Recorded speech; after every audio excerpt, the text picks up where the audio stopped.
본 영상은 투자 판단 참고용이며 모든 투자의 최종 책임은 투자자 본인에게 있습니다. 특정 종목에 대한 매수 혹은 매도 추천이 아님을 분명히 밝힙니다. 주식으로 세상 이야기에 오신 걸 환영합니다. 요즘 같을 때 계좌 열어보기 참 두렵죠. 온통 파란불이고 모두가 공포에 떨 때 진짜 기회가 숨어 있다는 말 아마 지겹게 들으셨을 겁니다. 근데 희한하게 대부분은 그 기회를 잡지 못해요. 왜일까요? 공포 실체를 보지 못하고 그냥 그 감정에 휩쓸려 버리기 때문이죠. 오늘 바로 그 감정의 안개를 싹 걷어내고 시장의 본질을 꿰뚫어 볼 단 하나의 숫자에 대해 이야기해 볼까 합니다. 지금 시장을 뒤덮은 이란발 쇼크, 그 시끄러운 소음 너머의 진실을 찾는 여정, 지금 바로 시작하겠습니다. 자, 먼저 우리를 공포로 몰아넣었던 그 뉴스 헤드라인들부터 한번 되짚어보죠. 마치 약속이라도 한 것처럼 쏟아져 나왔습니다. 첫 번째, 국제 유가가 배럴당 80달러를 가뿐히 넘어섰다는 소식. 이건 그냥 숫자가 아니죠. 불과 몇 달 전 저점하고 비교하면 45%나 급등한 건데 이건 전 세계 경제에 인플레이션이라는 망령을 다시 불러오는 가장 강력한 신호탄이나 마찬가지입니다. 유가 급등의 진원지는 바로 여기였습니다. 이란이 세계 원유 해상 수송량의 20% 이상을 담당하는 호르무즈 해역 근처에서 유조선을 공격했다는 로이터발 속보가 나오면서 시장을 그냥 얼어붙게 만들었죠. 곧바로 JP모건 같은 곳에선 해협이 진짜 봉쇄되면 며칠 안에 주요 산유국들 공급망이 마비될 수 있다는 긴급 보고서를 냈고요. 이건 단순한 국지전이 아니라 글로벌 공급망의 동맥경화를 일으킬 수 있는 아주 치명적인 사건으로 번진 겁니다. 이 혼란의 끝은 결국 돈의 흐름을 바꿨습니다. 블룸버그 통신은 글로벌 펀드들이 위험자산으로 분류된 아시아 시장을 팔고 안전자산인 미국으로 돌아가는 소위 리버스 턴을 가속하고 있다고 보도했죠. 특히 한국처럼 원유를 100% 수입에 의존하는 나라한테는 정말 치명적인 소식입니다. 실제로 이번 주 미국 증시와 글로벌 증시의 수익률 격차는 2008년 금융위기 이후 최대로 벌어졌어요. 우리 시장에서 돈이 썰물처럼 빠져나가고 있다는 명백한 증거죠.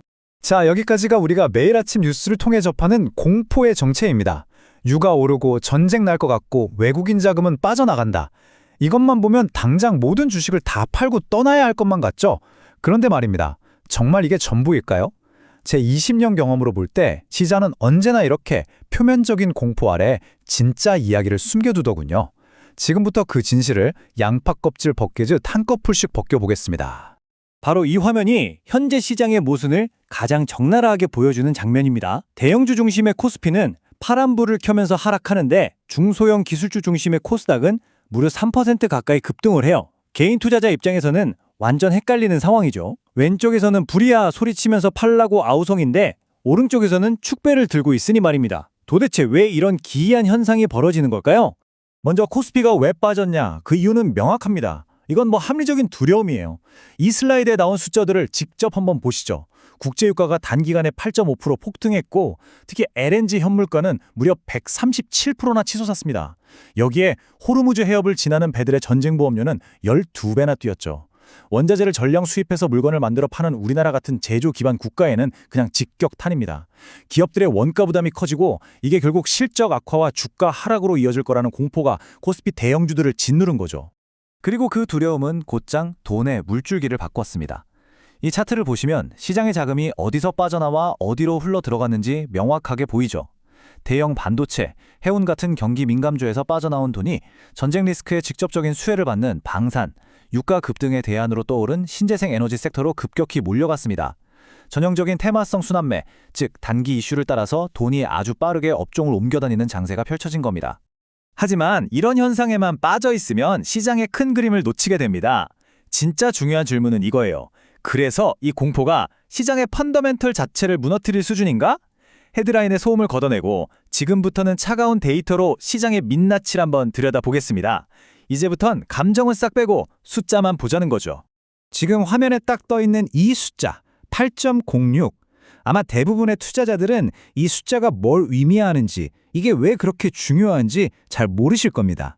하지만 제가 단언컨대 지난 한 주 동안 시장에서 가장 중요했던 숫자는 배럴당 유가도 달러 환율도 아니었습니다. 바로 이 녀석이었습니다. 이 숫자의 정체는 바로 이번 주 코스피가 폭락했을 때 기록한 12개월 선행 주가 수익 비율, 즉 PER입니다. 자, 이 타임라인에 한번 주목해 주시죠. 8.06배라는 수치는요. 과거 우리가 겪었던 최악의 위기, 그러니까 2008년 리먼 브러더스가 파산했던 바로 그 금융위기 때의 8.0배, 그리고 2020년 전 세계가 멈췄던 팬데믹 쇼크 때의 8.5배와 거의 똑같은 수준입니다. 이게 뭘 의미할까요? 시장이 이번 이란 사태를 거의 금융위기급 재앙으로 가격에 미리 다 반영해버렸다는 뜻입니다. 공포가 극에 달해서 투매가 나왔고 그 덕분에 밸류에이션이 역사적인 바닥 수준까지 내려왔다는 아주 강력한 신호죠. 실제로 시장의 전문가들도 저랑 똑같은 생각을 하고 있더군요. 대신증권 리포트에서도 이 점을 정확히 짚고 있죠. 이번 하락의 표면적인 원인은 분명 중동 리스크였지만 그 본질은 단기간 급등에 따른 피로감이 쌓인 상태에서 마침 터질 게 터진 일종의 건강한 조정이었다는 분석입니다. 즉, 이란 사태는 그저 방아쇠 역할을 했을 뿐 조정의 필요성은 이미 시장 내부에 충분히 쌓여 있었다는 이야기죠. 이러한 분석은 수급 데이터에서도 명확하게 드러납니다. 이 표를 한번 보시죠. 재밌습니다. 외국인과 기관이 공포에 질려서 코스피를 2조 원 넘게 내다 팔 때 개인 투자자들은 그 물량을 전부 받아냈습니다. 하지만 코스닥 시장을 보면 이야기가 완전히 달라져요. 기관은 코스닥 시장에서 3,500억 원 넘게 순매수하면서 오히려 이걸 저가 매수의 기회로 삼았습니다. 과열된 코스피 대형주는 팔고 상대적으로 저평가된 코스닥 우량주를 담는 전략적인 움직임, 이게 바로 스마트머니의 흐름이 딱 포착된 겁니다. 자, 그럼 이제 제일 중요한 질문이죠. 그래서 우린 이제 뭘 해야 할까요? 시장의 본질을 이해했다면 그 다음은 대응의 영역입니다. 예측은 신의 영역이지만 대응은 우리 같은 투자자의 몫이니까요. 지금부터는 가장 현실적인 시나리오별 대응 전략과 제 20년 경험에서 나온 리스크 관리 팁을 좀 알려드리겠습니다. 먼저 최악과 최상의 시나리오를 그려봐야 합니다. 가장 확률이 높은 시나리오는 양쪽 모두에게 실익이 없는 장기전을 피하고 결국 협상 테이블에 앉아 긴장이 완화되는 겁니다. 중간 확률은 지금처럼 제한적인 충돌이 계속되는 상황, 그리고 가장 확률은 낮지만 반드시 대비는 해야 하는 최악의 시나리오가 바로 미군이 개입하는 전면전이죠. 우리는 이 세 가지 길을 모두 열어두고 전략을 짜야 합니다. 그리고 어떤 시나리오가 펼쳐지든 우리 계좌를 지켜줄 세 가지 원칙입니다. 첫째, 방산주처럼 급등하는 테마에 올라탈 때는 반드시 내가 감당할 수 있는 손실 라인, 즉 스탑 로스를 진입 전에 설정하세요. 둘째, 매수 타이밍은 주가가 막 치솟을 때가 아니라 지금처럼 공포 때문에 주가가 단기 추세의 하단선인 볼린저 밴드 하단에 맞닿았을 때 잡는 겁니다. 셋째, 아무리 좋아 보여도 이런 테마주 비중이 포트폴리오의 핵심이 되어서는 안 됩니다. 소액으로만 접근하는 위성 전략이 현명하죠. 자, 이제 모든 조각들을 맞춰서 결론을 내릴 시간입니다. 요란했던 소음들을 걷어내고 우리는 다시 투자의 본질로 돌아가야 합니다. 결론부터 말씀드리면 제 스탠스는 명확합니다. 비중 확대, 즉 팔 때가 아니라 오히려 좋은 주식을 더 사 모아야 할 때라는 겁니다. 이유는 두 가지입니다. 첫째, 공포가 만들어낸 가격이 역사적인 밸류에이션 바닥에 도달했고, 둘째, 하락의 본질이 펀더멘털 훼손이 아닌 기술적인 과열 해소였기 때문입니다. 이 그래프가 제 주장을 딱 한 장으로 요약해줍니다. 현재 주가 수준에서 우리가 감수해야 할 추가 하락 리스크는 역사적 저점이라는 강력한 지지선 덕분에 굉장히 제한적입니다. 반면에 시장이 이성을 되찾고 다시 기업의 본질 가치로 돌아갔을 때 우리가 얻을 수 있는 상승 잠재력은 훨씬 크죠. 소위 손익비가 아주 좋은, 즉 이길 확률이 높은 베팅 구간에 진입했다는 뜻입니다. 결국 이 한 문장으로 모든 게 요약됩니다. 앞으로 유가가 더 오를지 전쟁이 끝날지 예측하려고 애쓰지 마세요. 그 대신 현재 가격이 얼마나 매력적인지, 리스크는 어느 정도인지 냉정하게 계산하고 그에 맞춰서 대응하는 것, 그것이 바로 이 변덕스러운 시장에서 살아남는 유일한 길입니다.